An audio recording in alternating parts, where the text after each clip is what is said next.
netdeckers? It's your boy, the Rare Hunter. Today we're back at it again with a Zen Tamer of Purpose deck tech. I actually just came back from winning my local ProQuest with this deck. It was 18 people, and there were some special guests at our local ProQuest, and it was also streamed. So shout outs to my opponents for losing to me.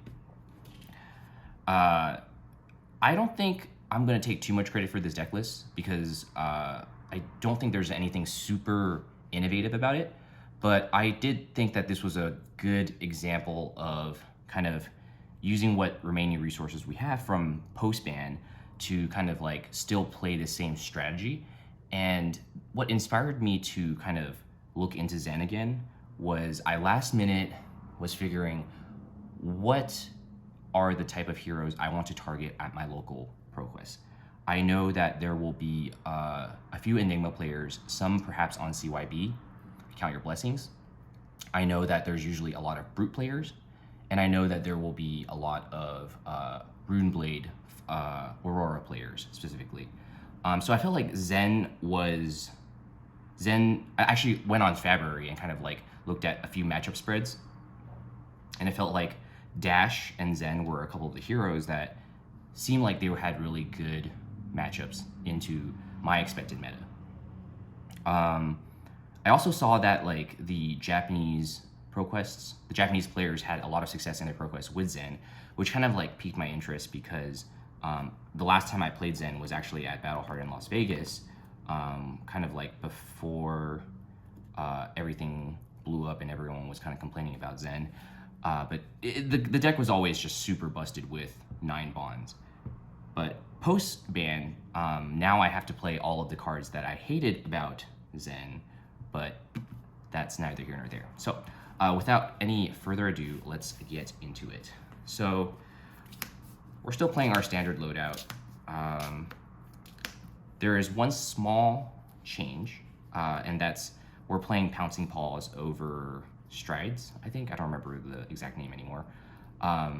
Because you no longer need Strides to make like a 6 or 7 card hand to play Art of War and just like combo kill your opponent in one turn, we're able to play Pouncing Paws. This card is slightly better because first of all, it has Battle Worn, so you don't have to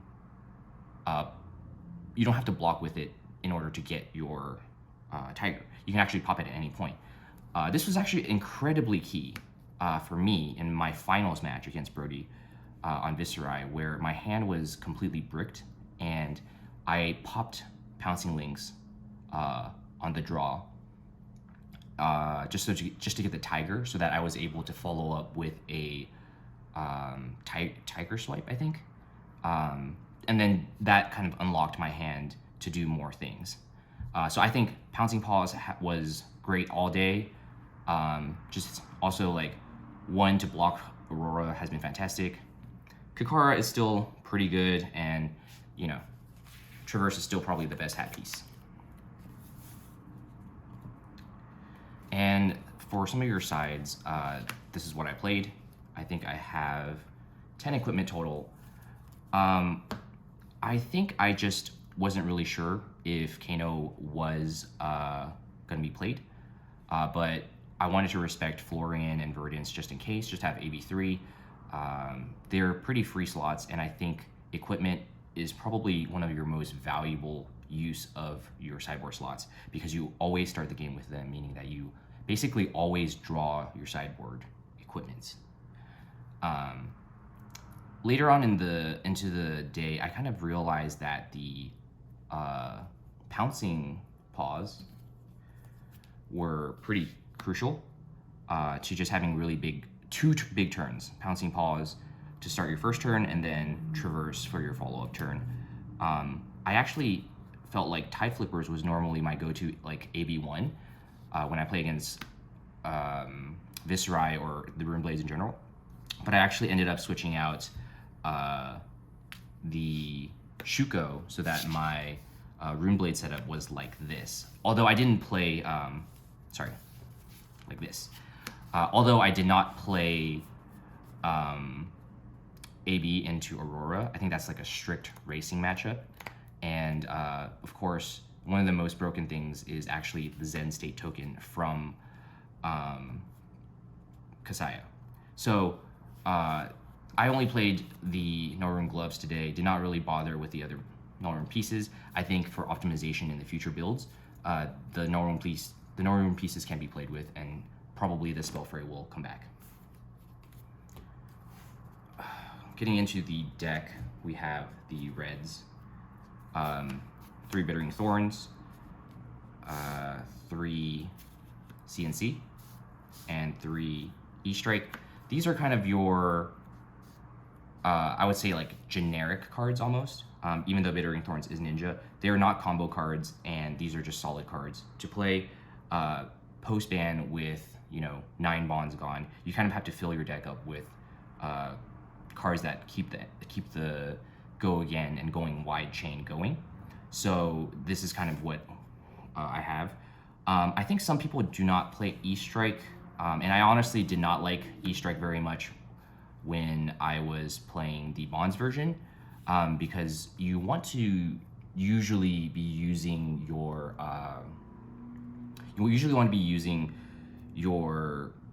your resources, as opposed to like tucking a card for a resource. Sometimes I think of E-Strike as just like 2 cards, but your other card is basically pitching a blue to attack for 5. But you can just draw that card back again, or if you want to use it for go again,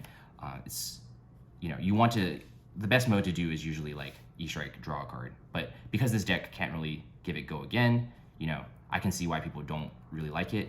But I think it was fine today. One of the key parts about E-Strike in this deck is that Zen gives you a Tiger in hand. So a lot of times in today, because the games don't go longer than say like 5 or 6 turns, bottoming a Tiger is like bottoming a Phoenix Flame from Fi. So I think E-Strike was pretty decent today, but it's like just an efficient aggro card. Bittering Thorns was actually really good for me today, especially when I realized that I needed to start playing the needles into the aggro matchup way more. Bittering Thorns makes it so that I'm able to swing a needle for 3, and for the most part, my opponents would not be able to break the needle in that case. So just pretty good. And also I did the Ira thing as well, Bittering Thorns into CNC, so pretty good. Then we have your ABCs, your Aspects, your Breed Angers, and your Chase the Tails. I actually need to apologize for not having my usual pimped out decks, because I have not been playing as much, and so I didn't really collect as much of the Zen cards recently, and I literally last minute changed to this deck at like 12 a.m. I just like couldn't sleep, and I was like, you know what, let's play this instead of Kayo. But these are pretty standard. I think Brood Anger is probably the one that's not standard. With Bonds Gone, you're more of a Tiger deck. So this card makes Tigers, and on double Transcend turns with Kayo, you usually have 1 or 2 extra resources that you can use Breed Anger pretty efficiently in conjunction with Chase the Tail. Generally, with your Pouncing Paws, you can make a Tiger, you get a Tiger from Zen, so having 3 Tigers a turn is not too hard to, start off with Tiger, this makes a Tiger, so this follows up a Tiger, and then Chase the Tail, and then you have your 3rd Tiger still. It just made my Chase the Tail turns very consistent today. I think this card is pretty good, and it also blocks 3, and it's a combo card, so I think it's pretty good. And I think we have 600 wins. This is a blue, but this is just your go again, typical, but also combo. This is a great starter, and there was a time, actually in my finals, where I went 100 wins, Zen Search blue 100 wins, because it was like just like a blue with go again, but I could activate my Transcend card in the arsenal. So yeah, nothing new here. I started the day with 3 Mauling Keys. I think in Chinese we pronounce this Qi, But with LSS printing blue cheese and then having these red tiger cheese, I think I'm gonna call it Mulling Key for the sake of being able to differentiate the two. But Mulling Key, this card, I originally wasn't a big fan of this because in the bonds list, again, I keep referring back to it, I didn't really want too many of these like chain enders, which ended up being bricks. But now that you're playing more of a mid-range style deck, where the strategy is generally like leak damage leak damage for your opponent, leak damage, and then you go for like a 2-5 card hand turns with your pouncing paws plus your traverse follow-up. This card is just really efficient when you're able to block and use 2-card hands. With a blue and a chi, you're able to use Zen, search for something, and then you have your tiger, pitch your blue, Kakara, tiger into this. You probably could fit, say like a red 100 wins or something that you searched off of Zen. So I don't think I really need to explain these, but 3 spinning wheel kick, just a leg tap with extra text, but it has combo, so you can search it. 3 tiger swipe.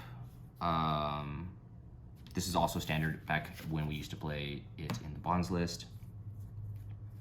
And I think the only cool tech that I'm not even going to take credit for is Tiger Eye Reflex.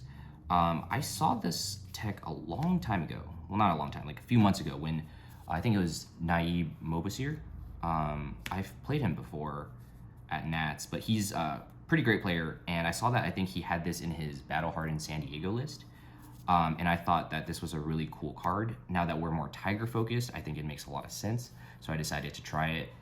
I think this card is really good. Like, it makes the deck really consistent. You can think of this as a it's the Rune Blade defense reaction sigil, where it's like you block 3 and then you get 1 value from your tiger potentially next turn. It helps you set up, helps you save some damage, but it's one of the more efficient tiger generators. And I've actually pitched it as a yellow as well because I've only played 27 blues in this deck. I mained this. It was pretty good every time I had it, and I think going forward, I'll keep playing this. And then following up, we have our blues. We have our typical 9 Transcend cards. Nothing special here, just playing all 9. My Marvel ones are in my Enigma deck, and I actually decided to play the English ones because I haven't played in such a long time, and I think these 2 arts confuse me a lot, and so it was good that they were in English today. And then some more typical blues that you play, Ancestral Harmony. Currently this list only plays 27 combo cards.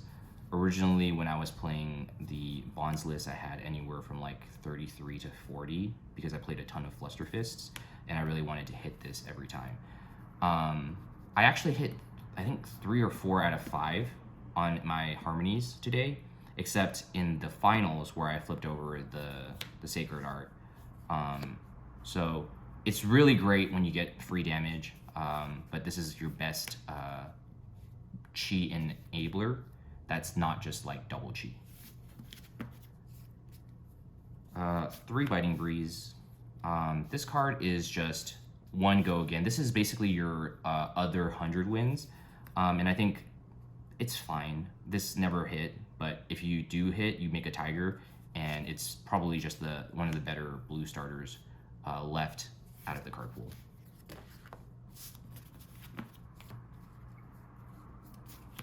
We have 3 levels of enlightenment.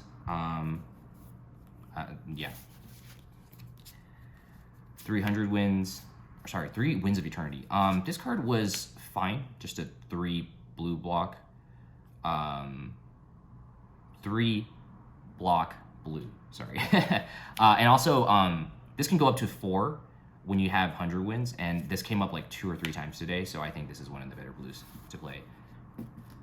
And lastly, we have 3 wind chakras. I think these are like the final like best blues. I saw like putting in his Pro Tour list play like one of each of this and like a few other cards. I honestly don't know which one is the best, but I just picked one and I decided to use it. This one blocks 3 and it has +3 to your Tiger if you Transcend, so it's fine. On to the side, we have, let's see, 3 Flick Flags. This card sucked. This card was awful. I originally had it in my Zen list, so I just kept it. I thought it would be good against like Aurora or, you know, Brute, whatever you can get like when they attack a couple times. This would be pretty good. But I think it just didn't matter. Like I would rather just attack. I think you can probably get a lot more value, but I felt like you did way more damage than you could block normally. But I do think that maybe this card needs more testing. This is like a flexible slot if you wanted to target other decks in the meta. But I ended up not siding these in against Brodie in the finals. When I lost to him in round 3, I had these, and they just didn't really help me pivot at all or anything. Right now, it's like about dealing more damage. So, yeah, I don't know. They're fine. One unmovable because I remember there's an Azalea player local, and so I just wanted to have one unmovable. The real reason I have one unmovable is because I only have one Cosmic Awakening in foil Japanese. I think I was originally playing a couple for the CYB Enigma list, which, you know, made it into top 4 under the hands of Eric. And yeah, I think if it did come up, this is just like a nice way to like counter fatigue. Having 2 would probably have been better, but I ended up not playing against any, so it didn't matter. A couple of snags. I know my locals has like 2 or 3 new players, so this is just the tech that I used before. I think it's still fine. I only had room for 2. And lastly, 3 Warmongers Diplomacy. I think this card might be able to be cut to 2. I actually did not draw this card the entire day, and I sided in against Azalea, Viserai, and Viserai. I think Azalea and Viserai nowadays can both play through this card, but this card is still very good. So I was just doing a 3/3 swap with Winds of Eternity, but this felt like the highest impact I win card. So I decided to have 3 copies.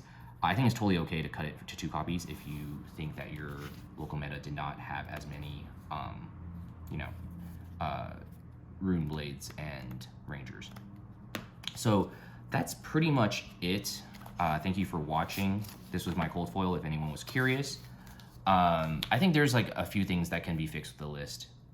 First of all, I do think that the equipment slots are pretty flexible. So, you know, that's probably the first thing if you wanted to target different decks for your local meta. And I think the blues are also pretty flexible. Currently I run 27. I think I want to have like 28 to 30, but I'm not 100% sure yet. I have not done enough testing at all. All of this was just, you know, whatever I felt like at 12 a.m. And yeah, that's pretty much it. Thank you so much for watching, guys.